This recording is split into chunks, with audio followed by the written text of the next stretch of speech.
Tonight, we walk through a chaotic old city street with a man trying to make sense of his own tangled heart. Tonight's story is A Prose of Human Life, written in 1936 by Korean author Lee Hyo-seok. It follows a philosophy scholar overwhelmed by the disorder of the world around him and by a love that was never quite his to have, as he searches for some kind of peace amid the noise.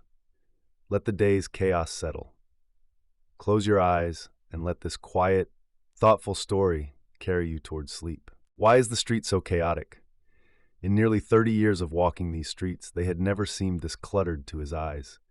The streets of human life were a kind of chaos. Muno wished he could simply close his eyes. If he shut his eyes, covered his ears, closed every sense like a clam, perhaps the disorder of the street would fade away, and a quiet peace would settle into his heart. The street reminded him of a messy room, dust piling up, books toppled, papers scattered. People built these streets themselves, yet never learned to keep them clean, living on in the mess they'd made. Suddenly he bumped into something and opened his eyes. He'd walked straight into a trash can at the corner. Damn this trash can of a street. In frustration, he kicked the can and kept walking. Why were the roads so crooked and uneven? That tilted shop sign should just be torn down. Collapsing houses, this was exactly what frayed a person's nerves like wood shavings. What is the mayor of this fine city even doing? Muno muttered to himself. A wise mayor ought to put the buildings of this city in order before anything else. The shaggy hair of young men, pockmarked faces, limping gaits, everything he saw seemed to grate on his nerves. Muno's mind buzzed like a jar full of trapped bees. The disorder of the street had ground his nerves to pieces. People always try to put life in order, but they will never reach the final point of that order and unity. Even the philosophy he had studied for nearly 10 years offered no key to this chaos. In the end, perhaps human affairs were simply left as they were, while people merely circled the surface of things, licking at the rind without ever reaching inside.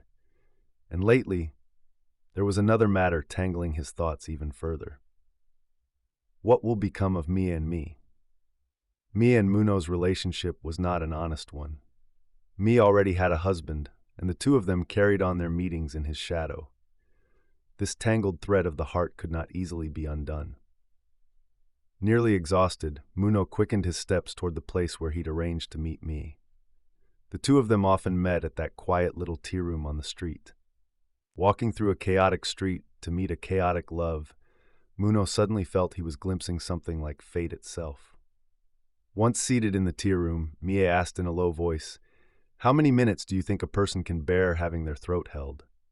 "Well, they say even a snake can come back to life after dying." "Then human life must be about as tough as a snake's. I once endured 5 whole minutes." Muno looked at her, startled. On her neck was a faint bruise, shaped like fingers. Knowing that her suffering, because of him, had only grown worse recently, his heart sank. "He keeps demanding I tell him the name. I can hardly stand it." "Then just tell him plainly." "That would be terrible. He'd probably challenge you to a duel." "A duel," Muno shrugged. The word sent a chill through him, but at the same time it struck him as perhaps the simplest solution of all. What should we do? Instead of answering, Muno dipped his finger in spilled tea and began doodling on the table, writing something, erasing it, then starting to draw instead. "What are you drawing?" Mai watched for a while, then turned away, blushing. "Nothing improper. It's your eyes, Mai. The iris, the lashes, and these are tears, falling drop by drop." Muno had something important to tell her today. "Why tears?" "Because once I say what I'm about to say, I think you'll cry just like this." "What do you mean? You're not about to tell me you're leaving me, are you?" In the end, that may be exactly what happens. Mia's tone shifted instantly. Muno closed his eyes and spoke. "I'm leaving Seoul. It was decided so suddenly I haven't had the chance to tell you until now." Muno had left his positee on at the University Research Institute and taken a job at a company in the provinces. "When will you leave?" "Once everything here is settled." Mia's lashes grew heavy, as though veiled in mist. Just then, the tea room's owner brought over a plate of sweets.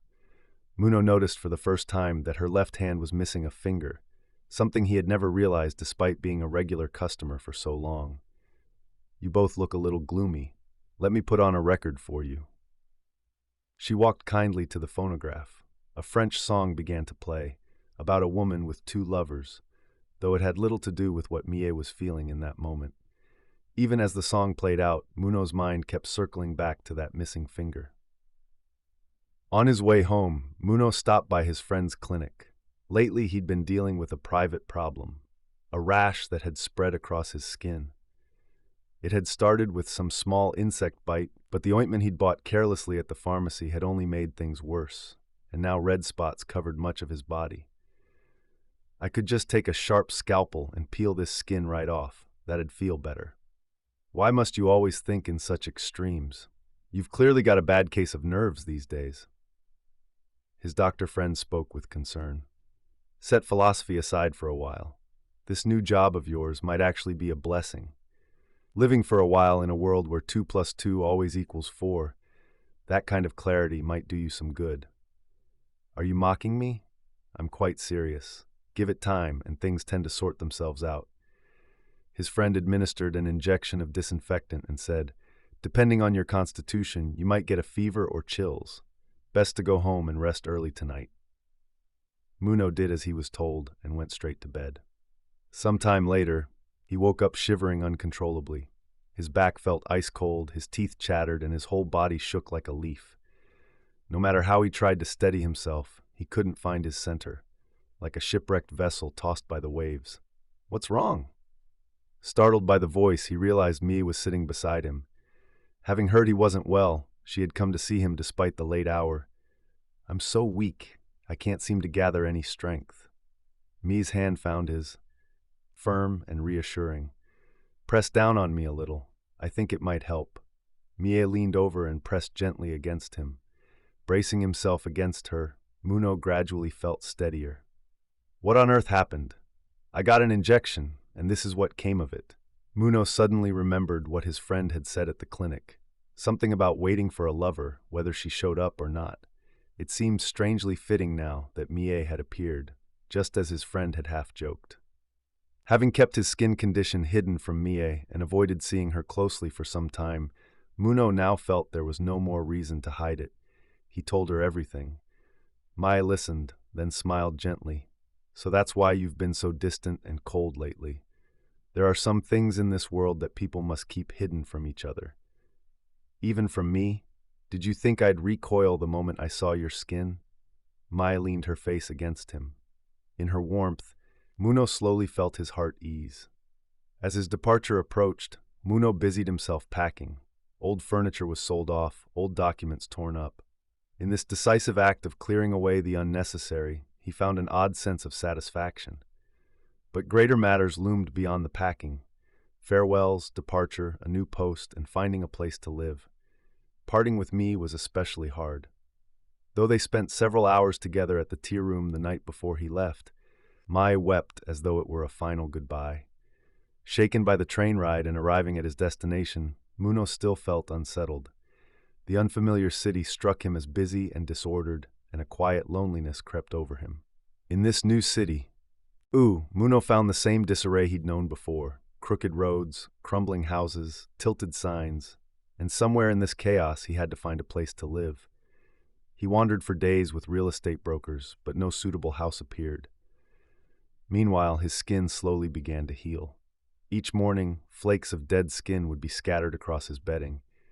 About 4 days later, a colleague from the company told him a house had finally been found. Quiet, with trees in the yard. After all his trouble, it seemed like a relief. When he returned to his lodging, the innkeeper handed him a telegram. "Arriving this afternoon, Mie." He felt not so much joy as a heavy weight settle over him. Just as things were beginning to fall into place, here was another burden arriving. Was she coming briefly or for good? What had happened with her husband? All manner of anxious thoughts crowded his mind. But the Mie who stepped off the train looked nothing like what he'd imagined. Her expression was bright and light. "All the worry is gone." "Did he follow you here?" "There's no need to worry about that." "Then what happened to your husband?" "I ended things at home. He's gone off to Tokyo to become a pilot." Mie let out a relieved sigh and continued. "You can't keep someone tied to a broken home forever. So in a way, everyone came to their senses. He always had a certain recklessness in him. Probably wanted to blow through some money too, but at least being reckless suits being a pilot. Someday he'll look down on us from his plane. Then we'd better wish him luck so he doesn't fall. It had been a long time since Muno had made a joke like that. Unexpectedly, the very knot he'd feared Maya would bring had instead unraveled into something peaceful. A home and Maya. These two settled matters filled Muno's heart. All his other worries, the itching skin, the missing finger, the chaos of the streets, faded like shadows before this quiet happiness. Walking beside me, he glanced up and saw the deep blue-gray sky above. It had always been there, unchanged, but today it seemed to shine into his heart with unusual clarity. For a moment, all the confusion and unease drifted far away, and there was nothing left in the world but a calm, clear peace. A chaotic city, a complicated love, and an unexpected peace at the end. That's tonight's story. Sometimes the things that seem most tangled find their own quiet way of settling. If this story left even a small calm behind, we're glad you were here. Slow Night Ancient Tales will return tomorrow with another story from the past. If these stories help you rest, subscribing, liking, and turning on notifications means a great deal to us. Sleep well tonight. Good night.